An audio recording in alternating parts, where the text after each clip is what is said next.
Unaona unakaa ndani, hauna hata amani. Uko mwenyewe ndani, hata usiku unaogopa kulala peke yako. Unamwomba jirani yako, unamwomba mtoto wako awe anakuja anakaa hapa ndani niwe nakaa naye. Hauna amani nyumba ya kwako mwenyewe. Haleluya, haleluya. Sema amina kubwa kabisa. Umejenga mwenyewe, umepanga mwenyewe, lakini kumbe uko ndani kuna viumbe unaishi navyo bila wewe kuelewa. Ushajiuliza kwamba kwa nini kila ukipika vyakula vinawahi kuharibika mapema kabisa? Umepika wali asubuhi unakuta jioni umechacha, umeharibika kabisa. Wewe chakula vipi hichi? Umepika chakula usiku, unaamka asubuhi unakuta kina mabuu kabisa, kimeharibika. Na unachukulia ni kawaida, maana vimeharibika tu. Kumbe kuna viumbe vinakula vyakula vyako.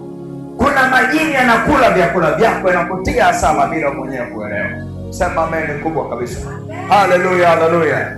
Kila ukilala unakuta unalala unateseka. Usiku wa manane unakutana na majinamizi. Kuna watu wakilala wanaona usiku mrefu sana, yaani anaona kama amelala siku 3, masaa tu 10 masaa 12 masaa 19. Anateseka usiku, alali kwa amani. Kila akilala lazima aje wamkabe wachawi. Unakutana lala anakabwa na wachawi, analala anaona anaminywa na majinamizi, hana hata nguvu. Haleluya, haleluya. Sio hizi zama ni za wewe kukombolewa kwa jina la Yesu Kristo. Hizi zama ni za wewe kuwekwa huru kwa jina la Yesu Kristo. Haiwezekani umenunua kiwanja kina miaka 5, unalinga tu mimi na kiwanja hapa Dar es Salaam, sawa na kiwanja, jenga. Sasa wamekuloga, hautaki hata kujenga. Kiwanja chako kimeota manyasi, wewe ndo kila mwaka unaenda pale kung'olea majani. Hapa nitajenga, hapa chumba kitakuwepo, hapa sebuli, hapa jenga. Sasa hauna nguvu kabisa. Sema amina. Kumbe ulimwengu wa roho kuna madhabahu za uchawi zinakupinga, kuna madhabahu za uganga zinakupinga. Haleluya. Haiwezekani umetoka mkoani kwenu na miaka 20 Dar es Salaam, una miaka 10 hauna hata kiwanja, na wewe ndio unajiona ni mtoto wa mjini bana. Mimi mtoto wa mjini, Tandale yote naijua, Chalinze yote pale, Manzese, Malamba Mawili pale ndio nilianzia maisha. Una miaka 20 unajivunia nini? Umepanga miaka 20. Umekaa mjini miaka 5, miaka 10, hauna chochote, halafu unachukulia ni hali ya kawaida. Mwambie jirani yako umelogwa, unahitaji ukombozi. Mwambie tena umerogwa, unahitaji ufungulivu. Ukiona umekaa sehemu miaka mingi hauoni matokeo, pachunguze sana. Kuna muumini mmoja wa wapi huku wa Kigamboni, alipokuja kaja hapa ananiambia, kuhani, mimi na matatizo sana, 1 2 3, afya yangu sio nzuri na nini. Kakaa nyumba moja, amekaa miaka 6. Chumba kimoja kakaa miaka 6, hana hata nyumba, hajajenga, kakaa miaka 6. Sasa kumbe ulimwengu wa roho, Yesu akaniambia huyu amelogwa na mama mwenye nyumba. Anaishia tu kupata pesa ya kodi, anaishia tu kupata pesa ya kula. Haleluya, haleluya.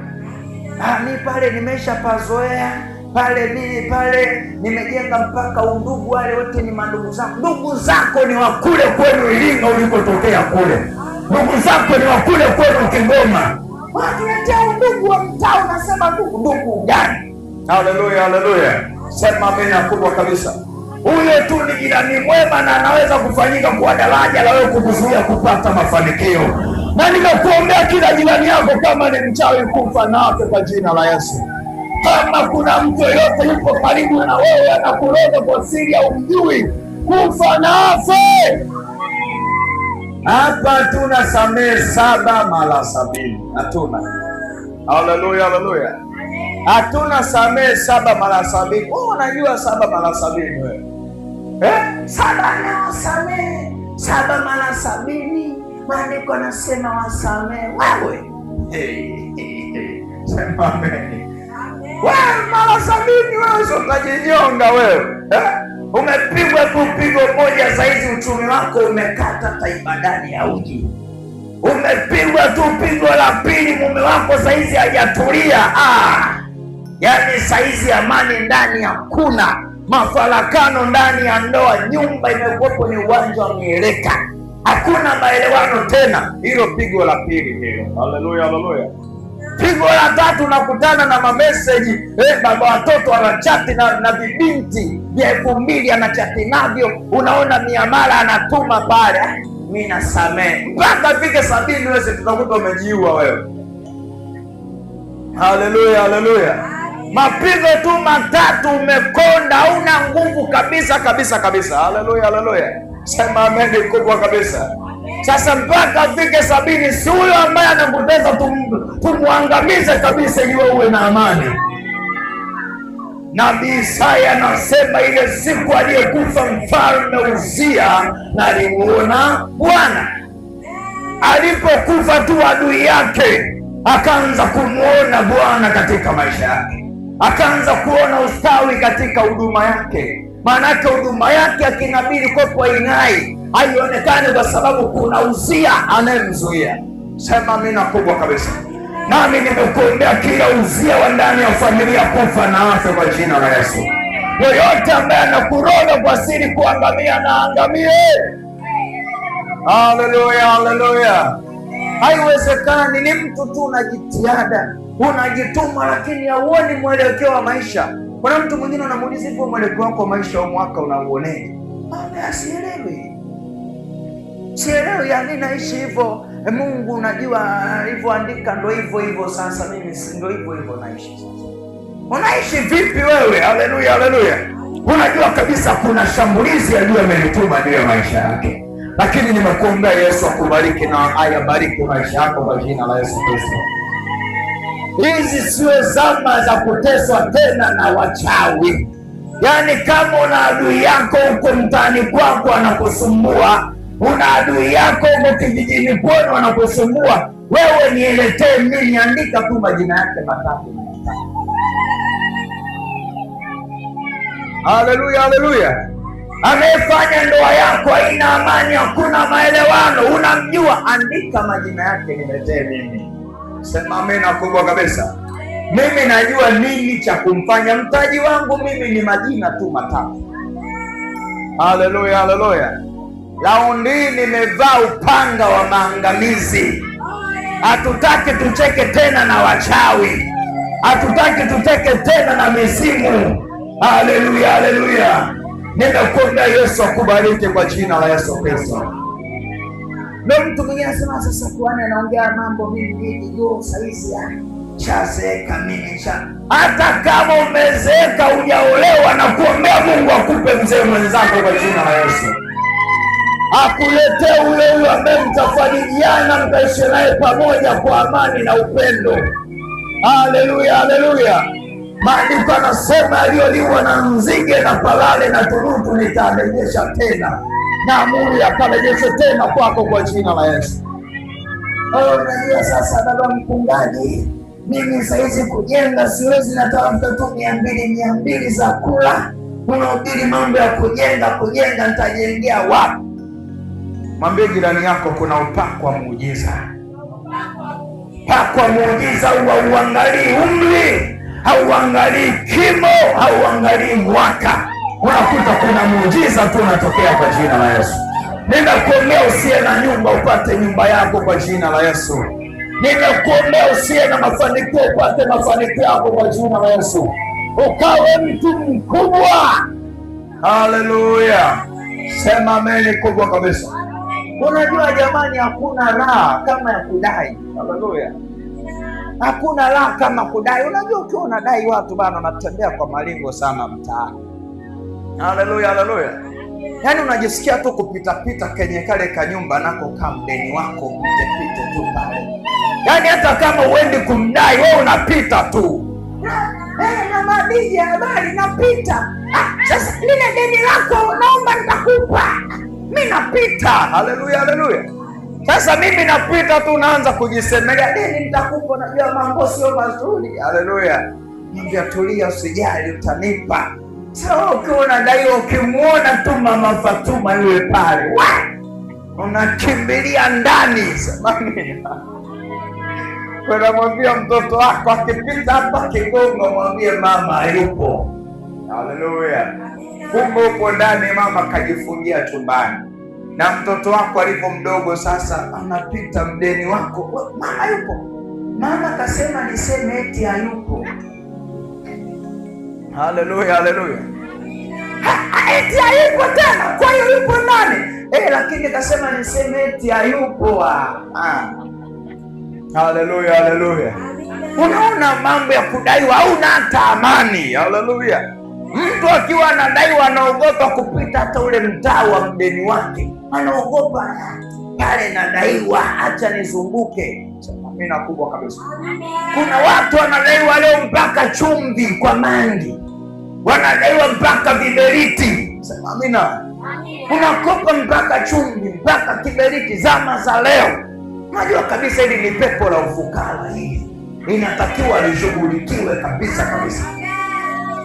Nami nimekuombea roho kuachia kwa jina la Yesu Kristo. Wewe unakopenye kiberiti zama za leo, na umekopa mpaka umemfilisi mangi, mwenyewe akikuona na kuchukia kweli kweli.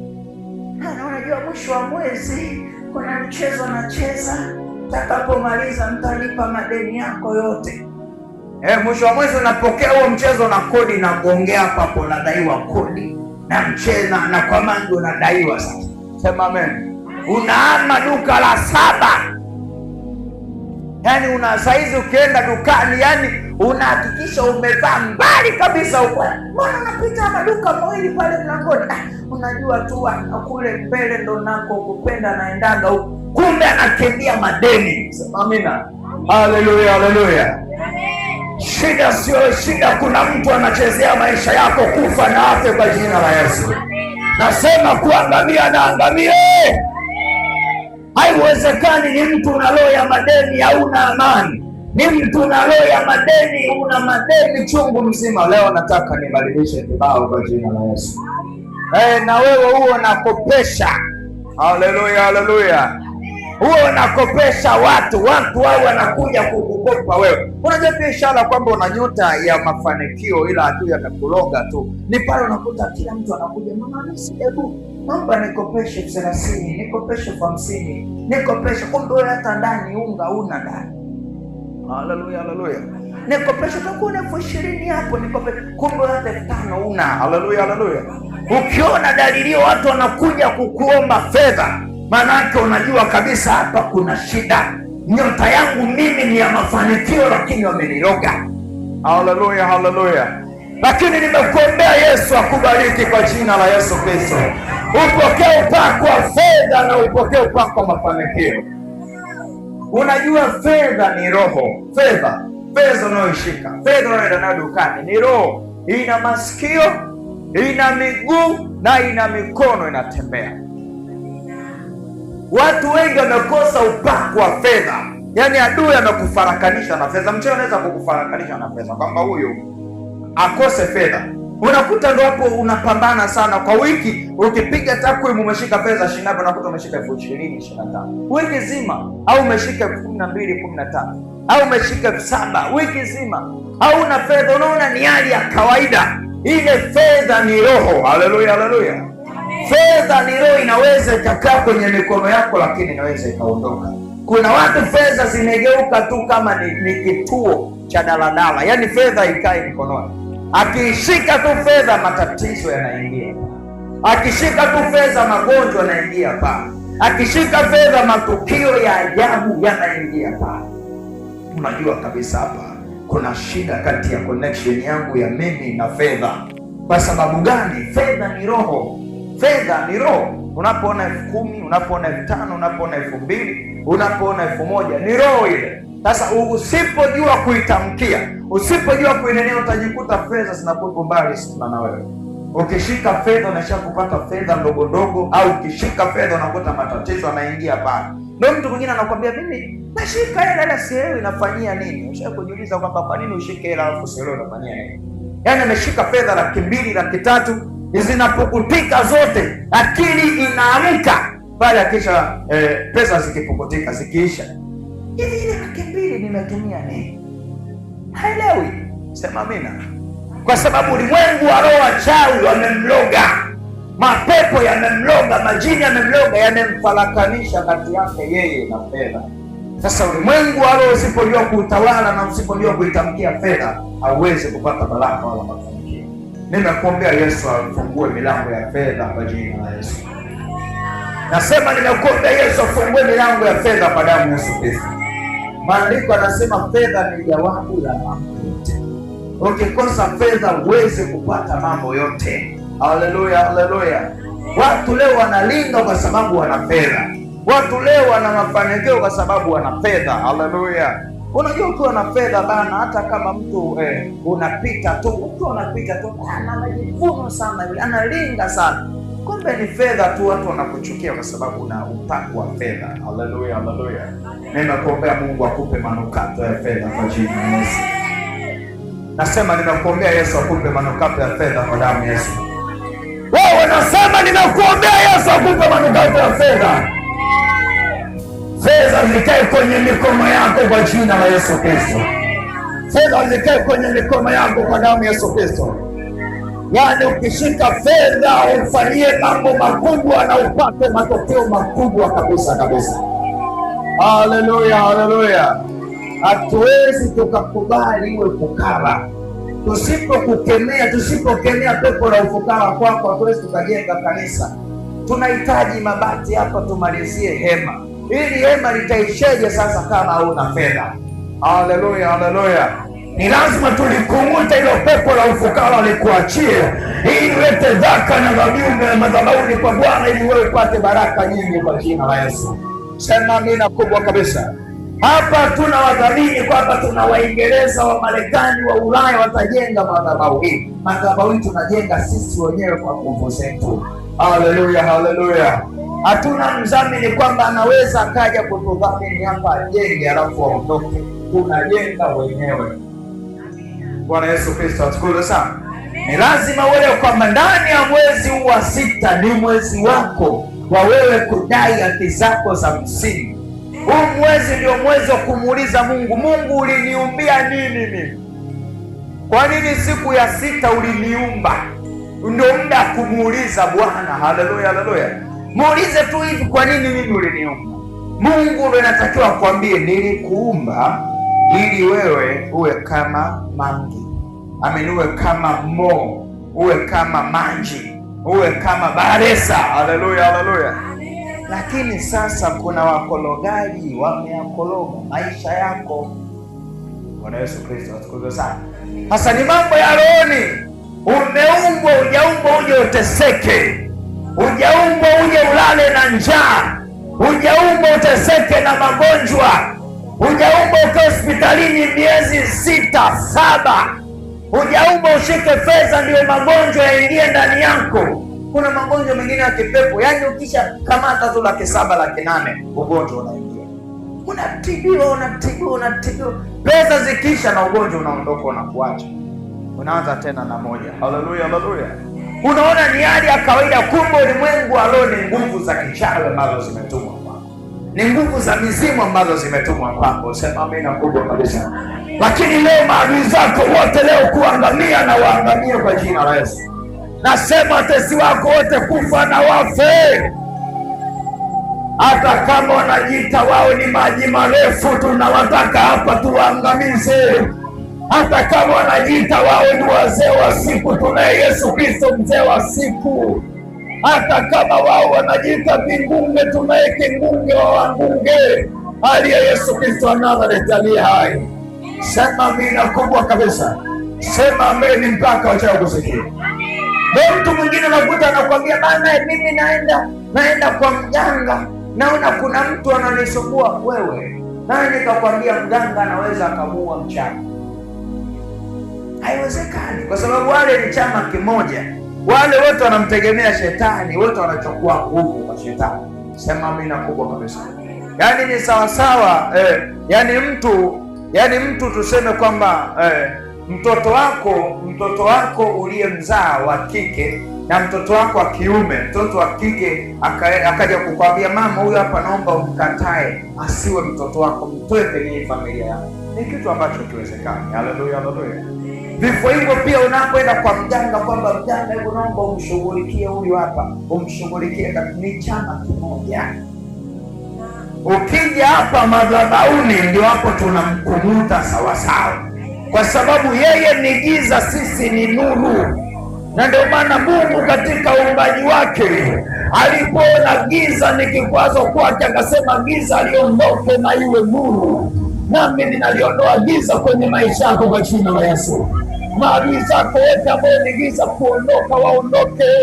Kuangamia na waangamie, wewe stawi na kufanikiwa sana. Haleluya! Sema amen kubwa mpaka kuzimu sikie.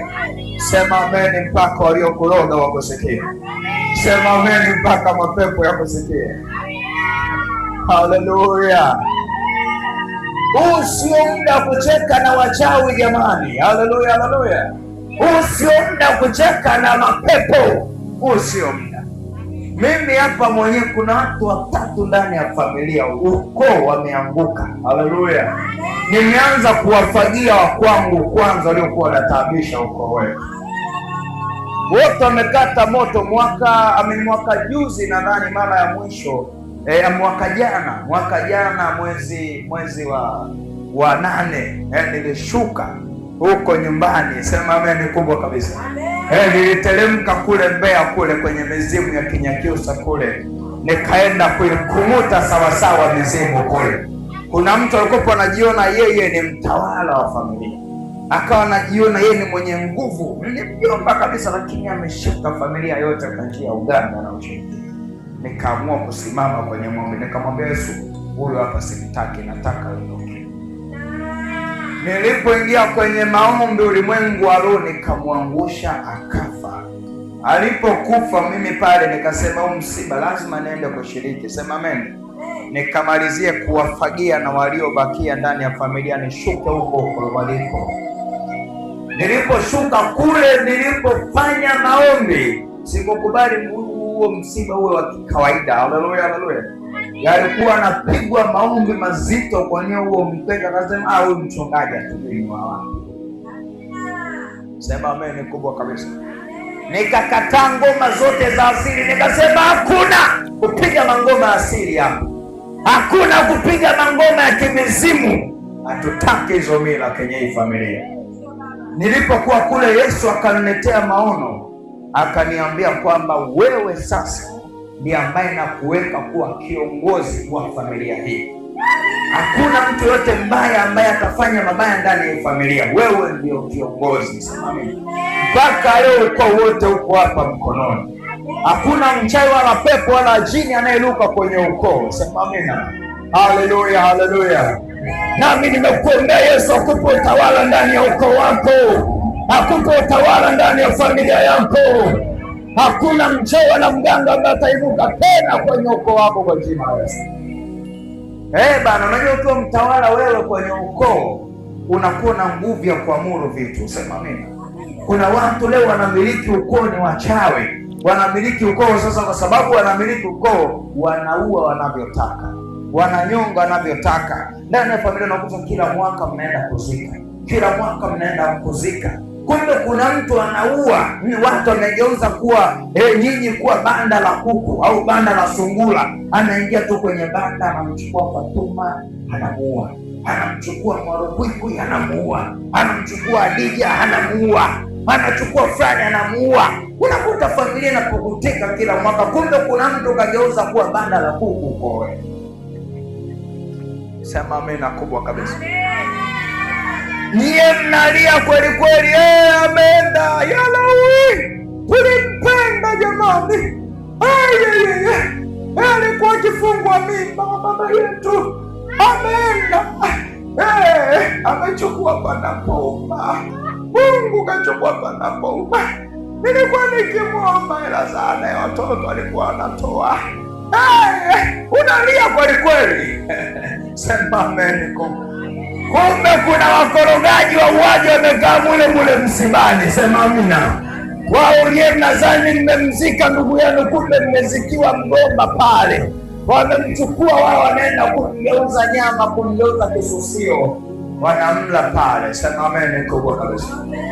Nimekuombea Yesu akupe baraka na mafanikio kwa jina la Yesu Kristo. Ni lazima uelewe kwamba watumishi mliookoka au tuliokoka ni muhimu sana tukawa tunaomba nafasi za utawala. Sema amen. Utawala ndani ya familia ni muhimu, ukawa na utawala, familia yako itawale kiroho. Unapoona kuna ngazi zimetokea serikalini, sijui ukuu wa nini pale, mjumbe, sijui uchukue mwenyekiti wa mtaa, mjumbe wa mtaa, hizo nafasi mnamwachia nani? Haleluya, haleluya. Gombeni hizo nafasi, zichukueni. Au mtu mwingine ya mimi mambo hayo sitaki, ya serikali, ya siasa sikutaki nini? Haleluya, haleluya. Wewe ukigombea ukiwa mwenyekiti wa mtaa, kama kwenye huo mtaa kuna mchawi hataki makanisa yawepo, unamshughulikia. Hasa mwenyekiti akiwa mchawi, mtendaji mchawi, wewe unadhani huo mtaa wa makanisa atazaliwa? Wewe unadhani injili itaenea pale? Walokole ni lazima tuombe nafasi, tugombee nafasi. Amen. Haleluya, haleluya. Lakini nashukuru viongozi wetu wa Malamba Mawili wako safi kabisa. Tupige makofi kwa ajili yao. Tulipoomba nafasi wakatukubalia bila shida yoyote. Haleluya, haleluya.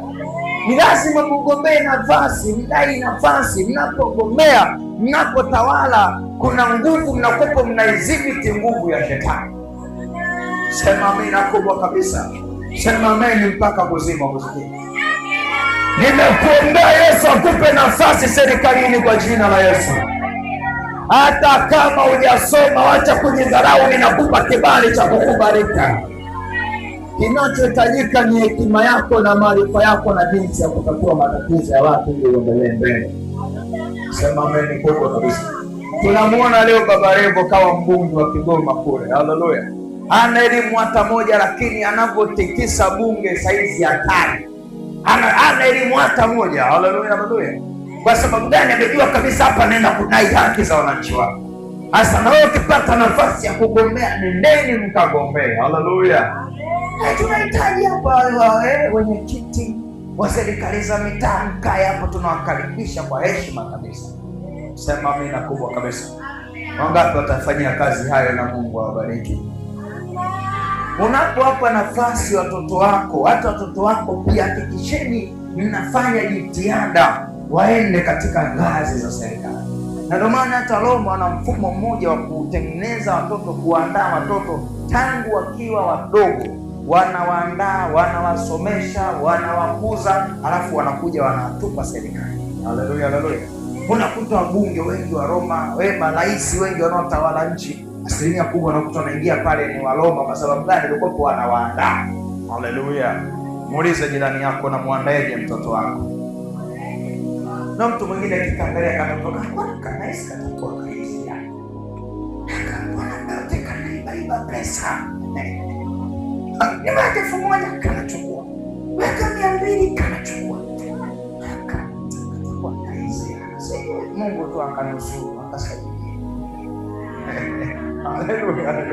Yaani mtoto wako mwenyewe unapomkabilia mabaya, hatari kabisa. Haleluya, haleluya. Mimi mamako tutaona, unajiona sana wewe mtoto. Katoto unakalani kakiwa kadogo. Sema amen. Jifunze kuwabariki watoto wako, lakini jifunze kuwatabiria mema watoto wako. Sema amen na Yesu akubariki. Nimekuombea Mungu akufanikishe na akupe baraka nyingi kwa jina la Yesu.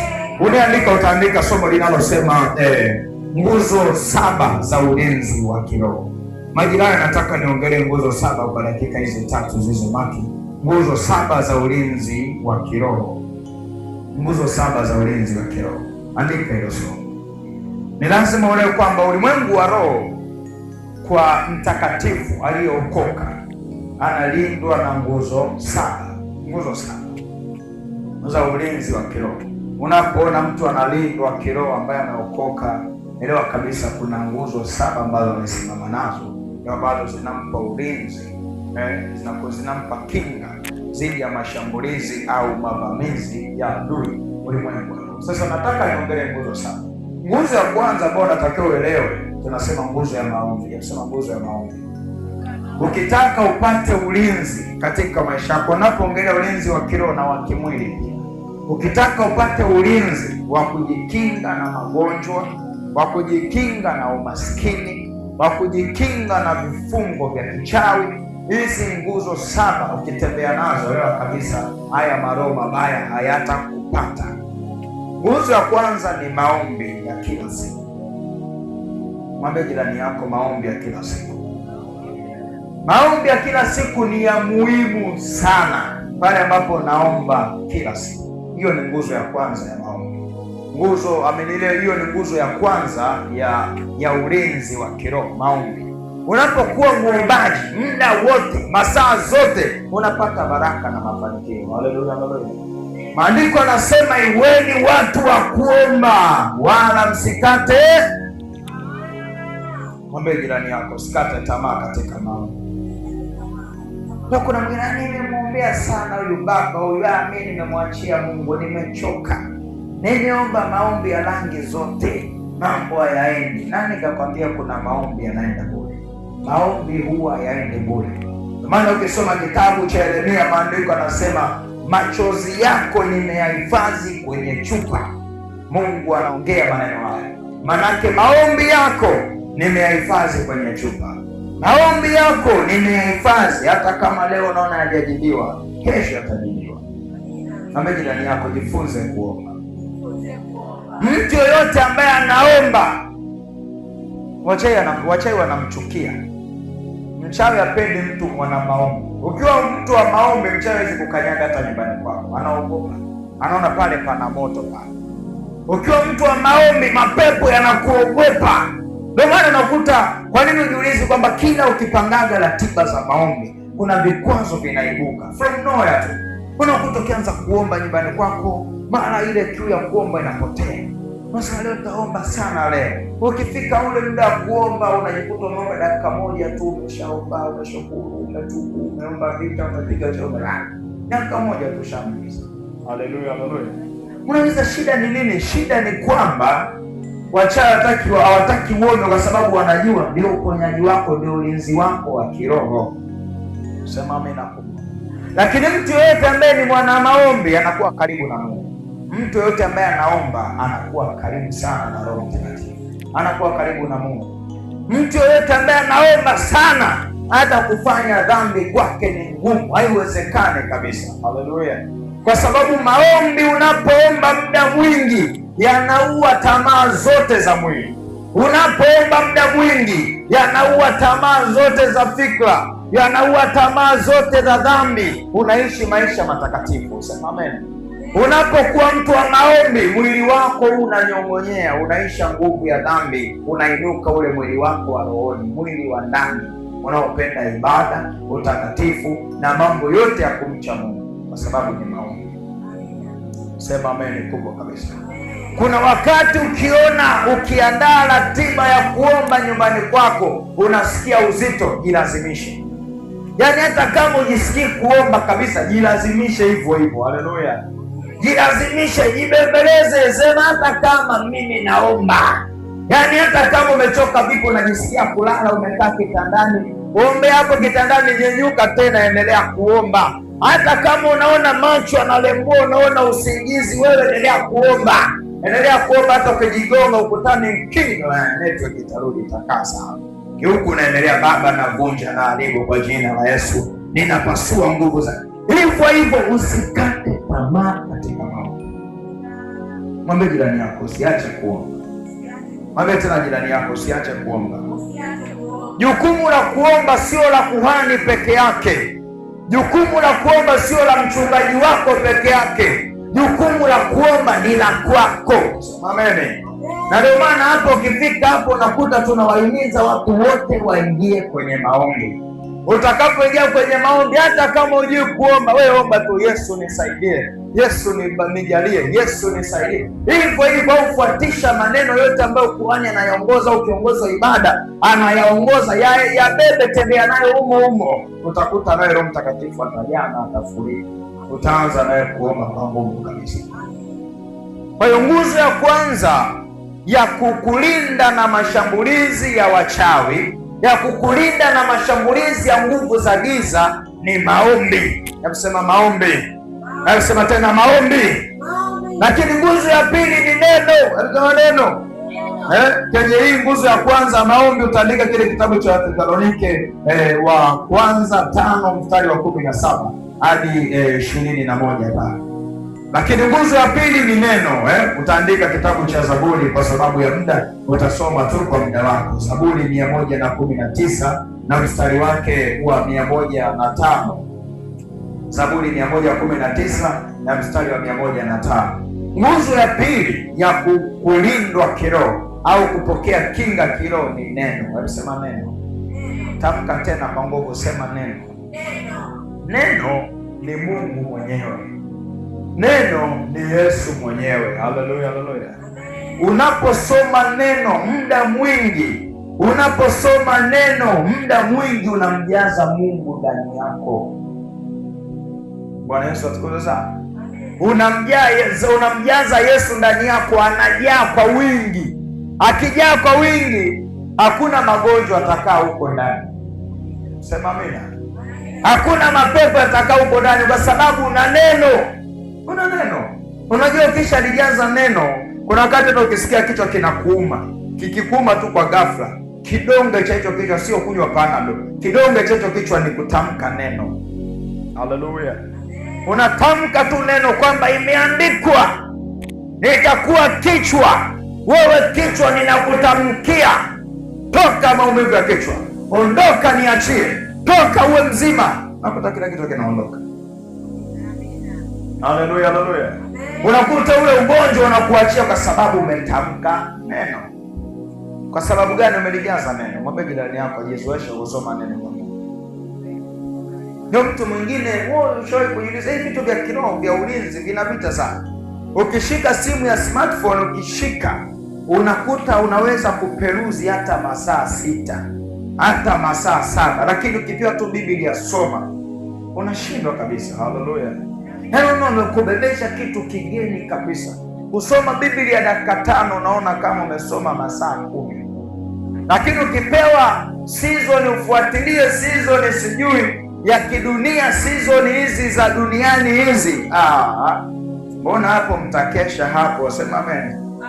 Nasikia wewe mimi niambie yote, lakini ukifika muda kuangalia tamthilia ya Kombolela niache. Ukifika muda kuangalia Jua Kali niache. Haleluya. Lakini ukimwambia ingia kusoma neno, anaona kama wewe ni mshamba, anaona kama wewe umepitwa na wakati. Haleluya. Nimekuombea Yesu akupe nguvu ya kulisoma neno lake kwa jina la Yesu. Ukilijaza neno la Mungu ndani yako, huwezi kurogwa, hauwezi kuvamiwa na magonjwa. Mimi hapo ukiniuliza mara yangu ya mwisho kunywa dawa au kidonge, sikumbuke ni kwaga ni nini. Sikumbuke. Haleluya, haleluya.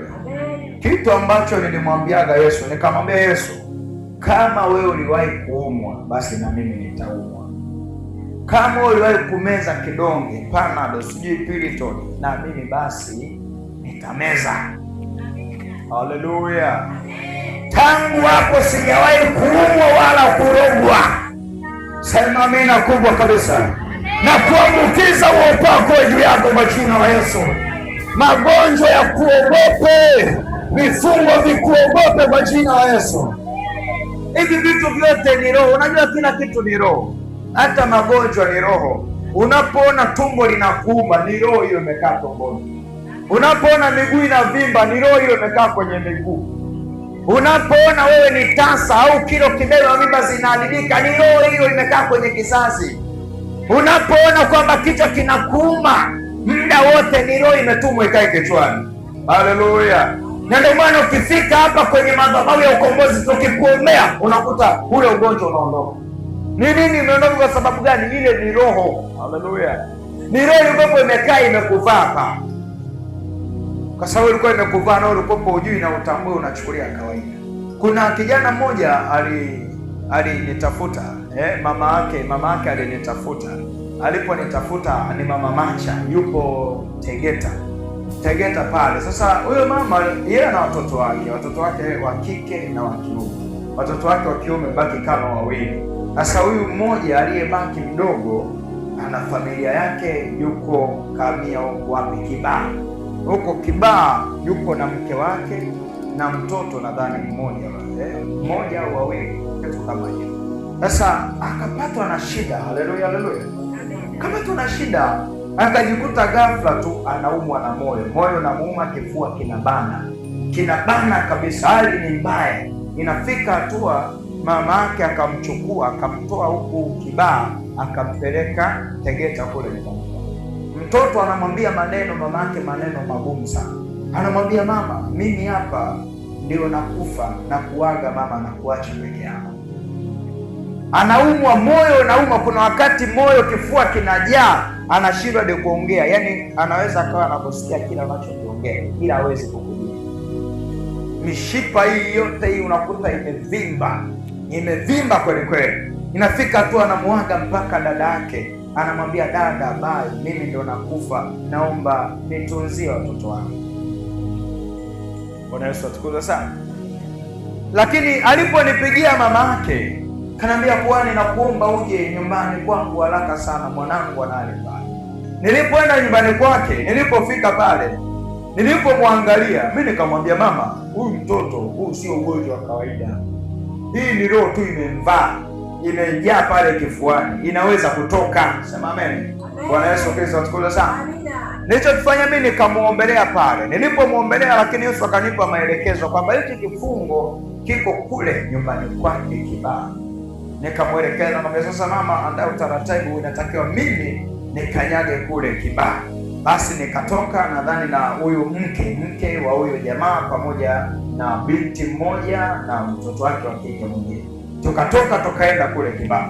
Tulipoenda kule Kibaha, nikafika pale Yesu kama alivyonielekeza. Tukafanya maombi, tukaingia kwenye maombi. Mtoto wake yupo Tegeta, tumemwacha, bado ana shida hicho kifungo. Yuko Tegeta. Sisi tulipofika Kibaha tukaomba. Cha ajabu, kwenye chumba chake ambacho analala sehemu ya ile dustbin la kuwekea nguo chafu. Haleluya. Lipo kama ndoo la kuwekea nguo chafu. Nikamwambia mke wake, hebu mwaga hizi nguo zetu. Cha ajabu, wakati unamwaga zile nguo, ikaanguka na ilizi pale pale ilikuwa kwenye nguo ya huyo jamaa. Bwana Yesu Kristo atukuzwe sana. Haleluya, haleluya. Nikamwambia, haya mambo vipi? Akawa hatujui baba, na ndio maana huko chumbani kuna kuaga uzito sana, tunahisi kuminywa sana tukilala huko chumbani. Tukakamata uchawi. Tulipokamata ule uchawi pale, na yule jamaa kule Tegeta akafunguliwa saa hiyo akawa mzima. Haleluya, haleluya. Akawa mzima, akafunguliwa, akapona, mpaka leo amerudi kule Kibaha, anaendelea kuishi. Anampigia simu dada yake, anasema, dada, kuaje? Mbona nimepona kabisa? Hali inaishangaa mimi mwenyewe. Bwana Yesu Kristo atukuzwe sana. Kwa sababu gani? Kila ugonjwa nyuma yake una roho. Kila ugonjwa nyuma yake unaweza kuchukulia ugonjwa tu wa kawaida. Mengine ni maroho yanahitaji maombi ya pasuliwa, ya kuachia ukae sawa kabisa. Haleluya. Nami nimekuombea Mungu alete uponyaji na ufungulivu ndani yako kwa jina la Yesu. Magonjwa ya kuogope yawe mbali na wewe. Sema amen kubwa kabisa. Haiwezekani wewe ukiumwa huwezi kufanya maendeleo. Ukiumwa wewe huwezi kujenga. Ukiumwa wewe huwezi kufanya maendeleo katika jamii yako. Ni lazima uwe na afya njema, ni lazima uwe mzima ili usomeshe watoto wako, upate ada, ili ufanye maendeleo mengine. Mtaji wa kwanza ni afya. Sema amina kubwa kabisa. Nimekuombea mwili wako uwe na afya njema kwa jina la Yesu Kristo. Magonjwa yote ni roho yanasikia na amuru wewe ni mzima kwa damu ya Yesu Kristo. Na hakuna mtu yote ambaye amekanyaga leo hapa ataondoka na magonjwa. Magonjwa utayaacha hapo, utaondoka na uzima kwa jina la Yesu. Haleluya. Sema amen na Yesu akubariki. Mwambie jirani yako lijaze neno. Mwambie tena jirani yako lijaze neno. Ukilijaza neno la Mungu ndani yako, na kwepo ni mtu hatari sana. Ukilijaza neno la Mungu ndani yako, unakuta kuna wakati watu wanaogopa hata kuzungumza nawe kwa sababu una neno. Nakumbuka kuna wakati mimi nadhani huwa nawaambia, kuna maduka mengine mimi nikienda kununua kitu wanakataa kuchukua hela yangu. Hawataki kabisa. Haleluya, haleluya. Bana, naomba kitu fulani. Nakwambia bana, akipo. Lakini sikile pale nakiona. Wewe unauza, akipo. Ondoka. Haleluya, haleluya. Wewe shida nini? Mbona hataki kupokea hela? Kwa sababu gani? Ulimwengu wa roho nimelijaza neno na nina maombi mengi. Kwa hiyo anajua kabisa hii pesa yangu akiipokea, akiweka kule kwenye pesa zake, kuna mambo mabaya yataharibika. Haleluya. Nimekuombea Yesu akupe karama na miujiza na maajabu kwa jina la Yesu. Nasema nimekuombea Yesu akupe karama na vipawa kwa damu ya Yesu Kristo. Haleluya, haleluya. Solution sio kukimbia nyumba ambayo unaishi. Solution sio kukimbia sehemu unapofanyia biashara. Solution unahitajika upako wa uponyaji na ufungulivu, ili Mungu alete baraka nyingi na mafanikio mengi. Mwambie jirani yako lijaze neno. Mwambie tena jirani yako lijaze neno. Neno la Mungu likijaa kwa wingi ndani yako, hakuna magonjwa yatakaa wala mapepo yatakaa wala vifungo vitakaa, kwa sababu na neno la Mungu. Kuna binti mmoja, yeye alikuwa amepagawa na mapepo. Alipopagawa na mapepo, tulipokuwa tunamwombea, nikauliza lile pepo, wewe kwani uliingieje huku ndani? Leo nikasema tulimuona tu amevaa vizuri, alafu alipita kwenye njia ambayo tunakaanga, tukampenda, tukamuingia. Sema amina kubwa kabisa. Kwa sababu gani? Mapepo alimuingia kwa sababu hana neno. Alafu na uvaaji, muulize jirani yako, unavaaje? Usio tu unavaa vinguo, unavaa nguo nusu uchi, unavaa nguo za ajabu ajabu. Penda kujistiri. Haleluya. Mapepo pia anawavaa watu wengi kwa sababu hawavai vizuri. Jifunze kuvaa vizuri na Mungu akubariki. Bwana Yesu Kristo asifiwe sana. Mwambie jirani yako vaa vizuri. Mwambie jirani yako vaa vizuri. Sio unavaa nguo za ajabu ajabu. Jistiri, mwili wako ni hekalu la Mungu. Haleluya. Leo unakuta binti, unakuta ni binti tu mzuri, anavaa vinguo vya kubana, vinachola makalio, vinachola mwili wote. Anavaa ndo muda natafuta Bwana, acha nivae nionekane. Sema amina kubwa kabisa. Kitu tunachotakiwa leo kwa wanaume, mwanaume unaweza ukavaa hivyo. Jifunze kujistiri. Unapovaa, hata kama umevaa linguo libwanga likubwa, mume wako atakuja, atakupenda pamoja na libwanga lako. Atakupenda pamoja na hilo linguo likubwa ambalo umelivaa. Mwambie jirani yako vaa vizuri. Sema amen kubwa kabisa. Lakini jambo la tatu ambalo unatakiwa ulielewe ili kupokea ulinzi wa kiroho, utakatifu. Kitabu cha Petro wa kwanza 1:16, utakatifu. Unapoishi maisha matakatifu ni ulinzi wa kiroho. Haleluya. Unapoishi maisha matakatifu unapokea ulinzi wa kiroho. Ulinzi wa kiroho pia ni sehemu ya utakatifu. Hawezi kupokea ulinzi wa Mungu wa Israeli, hawezi kupokea ulinzi wa Yesu Kristo aliye hai, alafu huo unaishi maisha ambayo sio matakatifu. Jifunze kuishi maisha matakatifu, ndipo utakapopata ulinzi wa kiroho. Watu wengi leo wanasumbuliwa na magonjwa kwa sababu hawana ulinzi wa kiroho wa utakatifu. Utakatifu ni vazi la Mungu. Utakatifu ni tabia ya Mungu. Utakatifu ndio kitu Mungu anapenda. Haleluya, haleluya. Unapoishi maisha matakatifu, manake unalivaa vazi la Mungu, na Mungu hapo anakulinda na magonjwa, anakulinda na mabaya. Wewe angalia watu ambao si watakatifu, wanaishi maisha ya dhambi. Angalia wengi wanakufa, wanakuta vifo vyao hata kabla wakati, kwa sababu mtu kijana sio mtakatifu, anaenda kuiba. Maandiko anasema usiibe. Unapoiba unakamatwa, unapigwa, unachoma moto, unakufa, kwa sababu hauna utakatifu. Maandiko amesema usiue, kwa sababu hauna utakatifu, unaenda kuua. Maandiko anasema aliyeua kwa upanga atakufa kwa upanga. Unakuta nawe unauliwa hapa kwa sababu hauna utakatifu. Jifunze kuishi maisha matakatifu. Watu wengi leo wanazeeka mapema kwa sababu ya nini?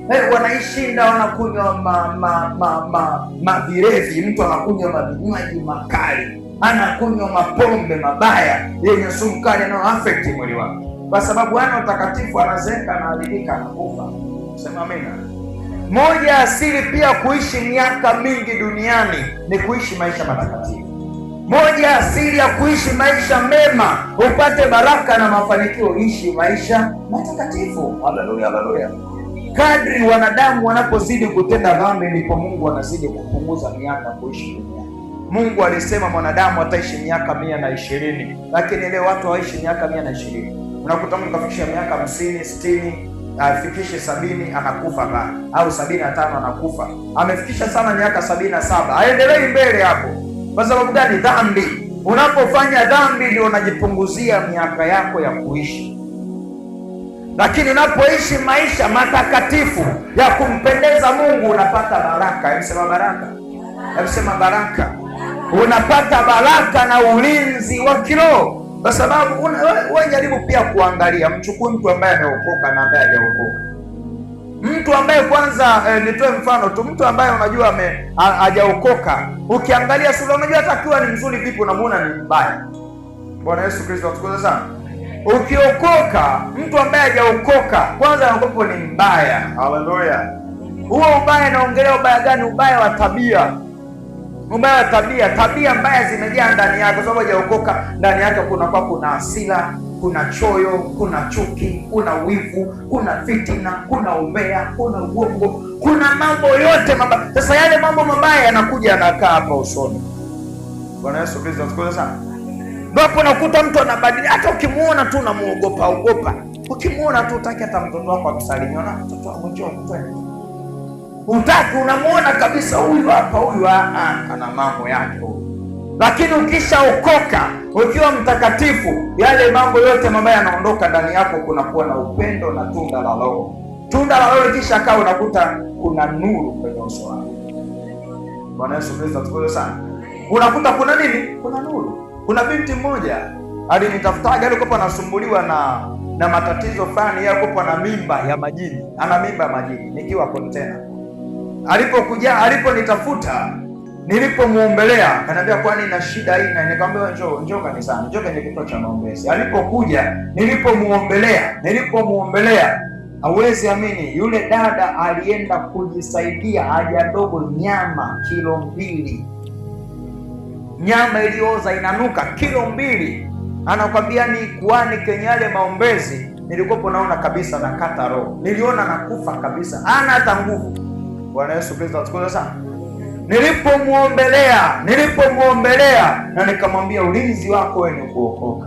Kweli akaokoka. Nikamwambia sasa na kuombea upate Bwana uolewe. Haleluya, haleluya. Nilipomwombea, alikuwa naye yupo huko Kibaha, alikujaga kwenye maombezi huko Goba. Sasa nilipomwombea, akaona nipigia simu, yaani kuani tangu umeniombea, wanaume wote wananiomba namba, wananisumbua kweli kweli. Kila mtu naomba namba ya simu, naomba wewe mzuri unavutia. Nikamuuliza, kabla sijakuombea ulikuwa unaona hayo? Nilikuwa sioni. Nikamwambia sasa usiwachune, uolewe. Amina. Haleluya, haleluya. Nikamwambia mchague tu mmoja umweke ndani. Mchague mmoja kuweke ndani, uolewe, ukae utulie. Haleluya. Na nashukuru akatulia kweli, akaolewa, akakaa ndani. Bwana Yesu Kristo atukuzwe sana.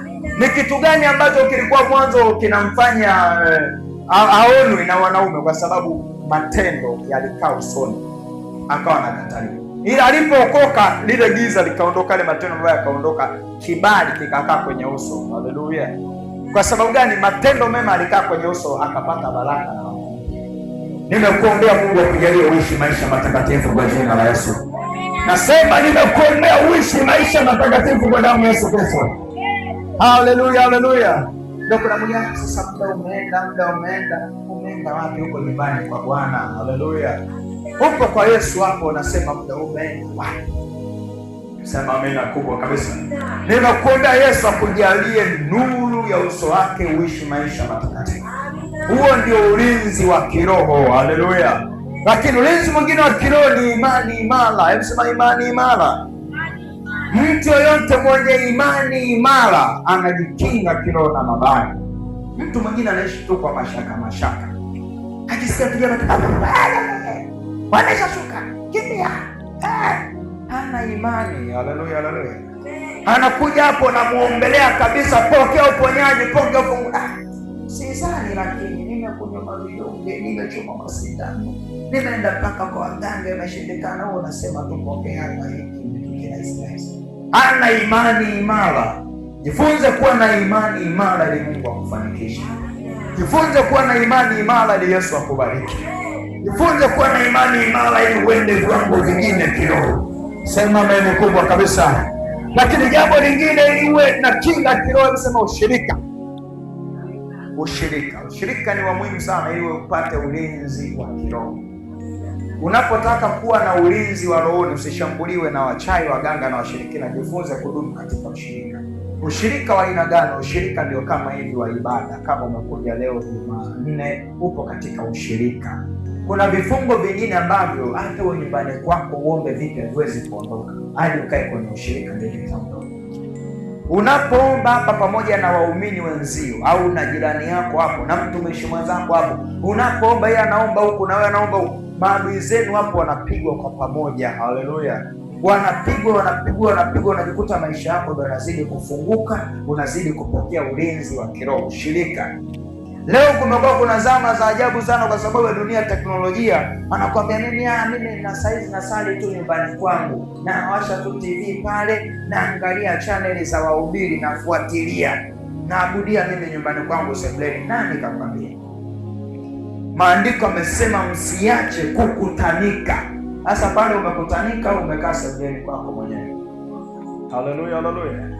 Kukutanika ni lazima uje kanisani kama hivyo ulivyokuja leo.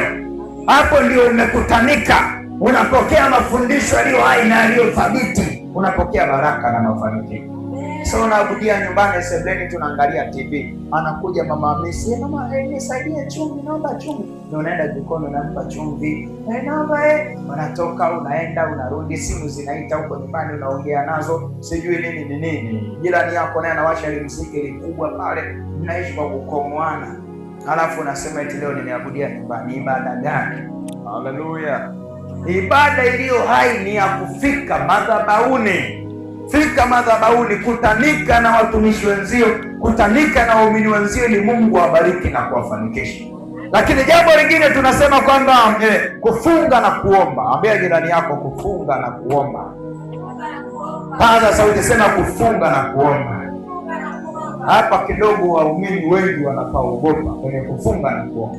Sasa ili upate ulinzi wa kiroho ni lazima uwe mtu wa kufunga. Lazima uwe mtu wa kuomba. Unapofunga na kuomba unapata ulinzi wa kiroho. Angalia mtu ambaye anafunga na kuomba anapata kinga. Haleluya.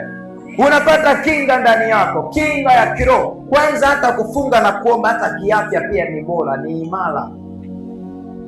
Unapofunga unatoa sumu ndani ya mwili wako. Yaani hiyo tu ni takwimu ya kisayansi, ya kawaida tu.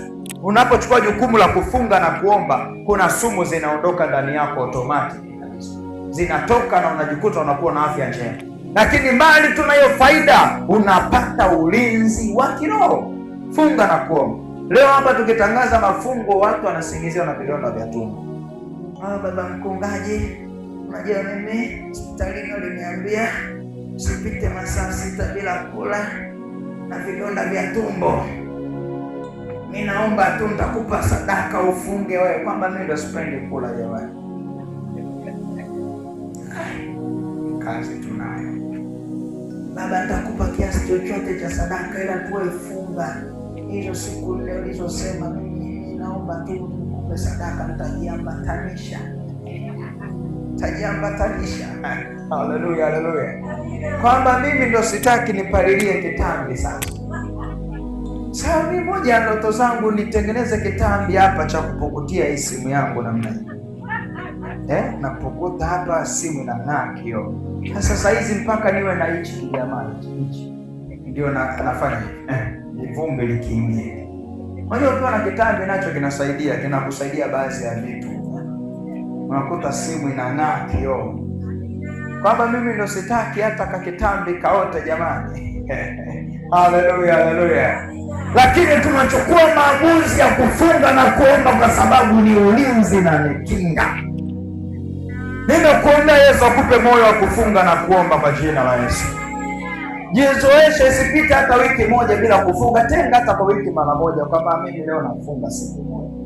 Leo mimi nafunga siku moja. Unafunga pale, unapata ulinzi wa kiroho. Haleluya, haleluya.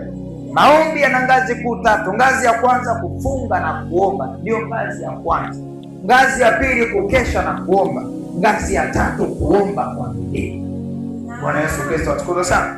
Sasa jambo lingine ni lazima uelewe utii wa Roho Mtakatifu ili upate ulinzi wa kiroho. Jifunze kumtii nani?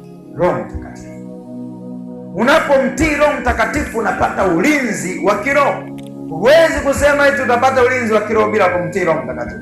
Kuna wakati Roho Mtakatifu unakuta anakuhimiza kabisa, leo Jumapili usiende kule kwenye kibarua chako, nenda kanisani. Nenda kanisani, lakini unavyopenda hela. Sema amen kubwa kabisa. Unavyopenda hela bana, kanisani nitaenda Jumapili ijayo, wacha niende kwenye kibarua.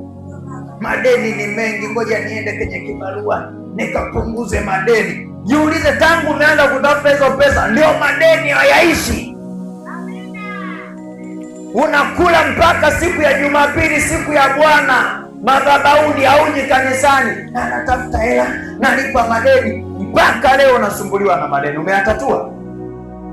Bwana Yesu Kristo atukuzwe sana. Jifunze kumtii Roho Mtakatifu. Ndio mtu mwingine amefungua tu kigenge pale, wateja wamefurika Jumanne mida ya saa 10 na anasema Mola wangu wa shalbado, alhamdulillah, bismillah, milango imefunguka hapa. Haleluya, haleluya. Jifunze kumtii Mungu Roho Mtakatifu. Kama ni ratiba yake ya ibada, funga ibada. Na ndio maana Waislamu wanabarikiwa sana kiuchumi, kwa sababu wanamtii Mungu. Yaani Muislamu ukienda dukani kwake, ukifika muda wa swala, yaani hata kama ulikuwa unaenda kununua duka zima, anakwambia kaa hapa, mimi nisali kwanza. Akisha swali, akimaliza swala zake ndio mtaendelea. Kama uliondoka utajua, kama utabaki utajua wewe. Hawakubembelezi. Haleluya, haleluya.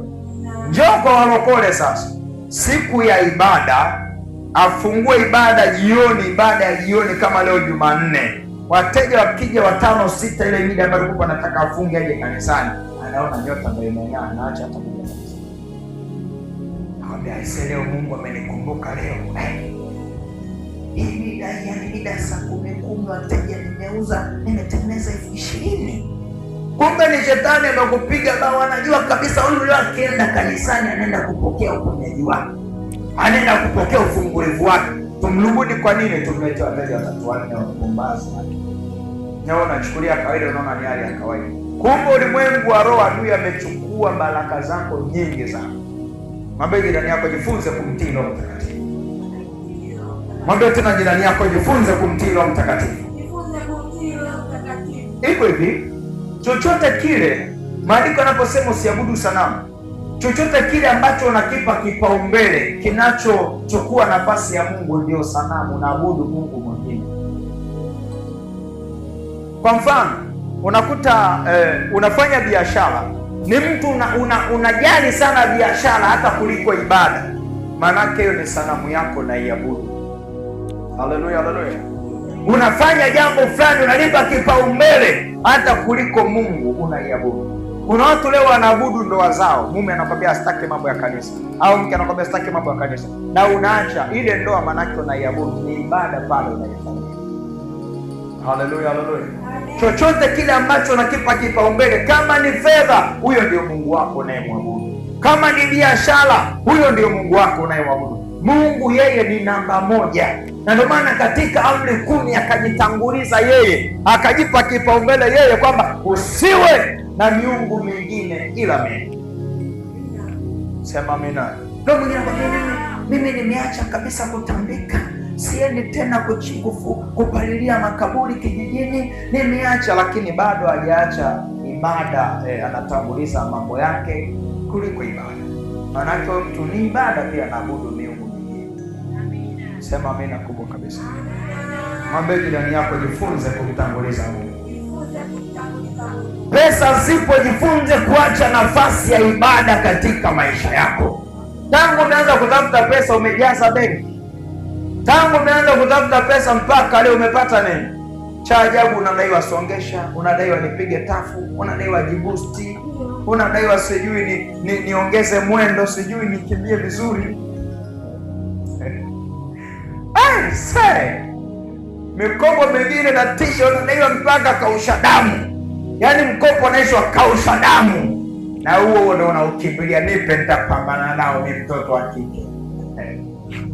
Na umekauka kweli kweli, kila siku watoto unawalisha ugali na dagaa. Mwanangu maisha, kumbe ndio umeenda kujisogomeza kwenye roho za madeni. Hamli hata vizuri ndani. Sema amina kubwa kabisa. Nimekuombea Mungu akupe roho ya kumtii Roho Mtakatifu na kumheshimu kwa jina la Yesu. Unapomtii Roho Mtakatifu, mtii katika ibada. Mtii, mheshimu Mungu. Kwamba Mungu, hata kama natafuta pesa lakini nijalie, nibariki, ukifika muda ibada nipe moyo wa kuabudu wewe. Simama jumbani ulipo na Mungu akubariki.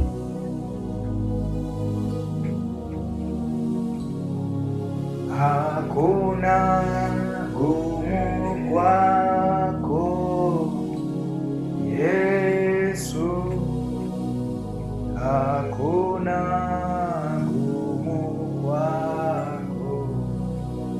Unaweza Yesu, unaweza Yesu, unaweza.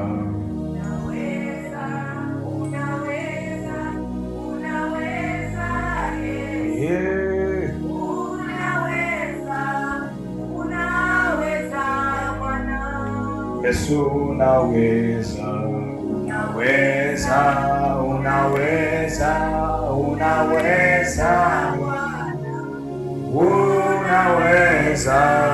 unaweza, Yesu. Inua mikono yako juu, sema e Bwana Yesu. Paza sauti yako, sema e Bwana Yesu, ninakuja mbele zako, ninaamuru vikwazo vyote vya kiroho vinavyonizuia, vikwazo vyote vinavyonifunga.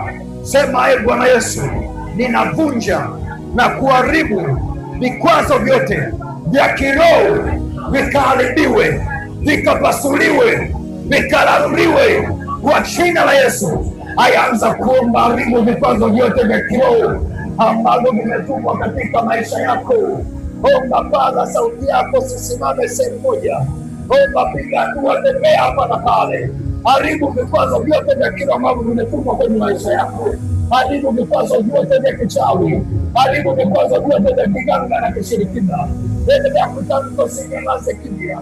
Mwambie Bwana Yesu, vikwazo vyao ninaviharibu, vifungo vyao ninaviharibu, mamlaka zao ninaziharibu, roho zao ninaziharibu. Yeyote anayenizuia ulimwengu wa roho, yeyote aliyefunga hatima yangu, aliyefunga maisha yangu, aliyefunga baraka zangu, aliyefunga mafanikio.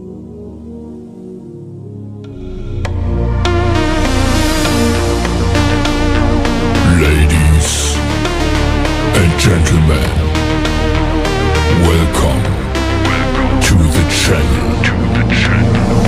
Please subscribe with notifications on.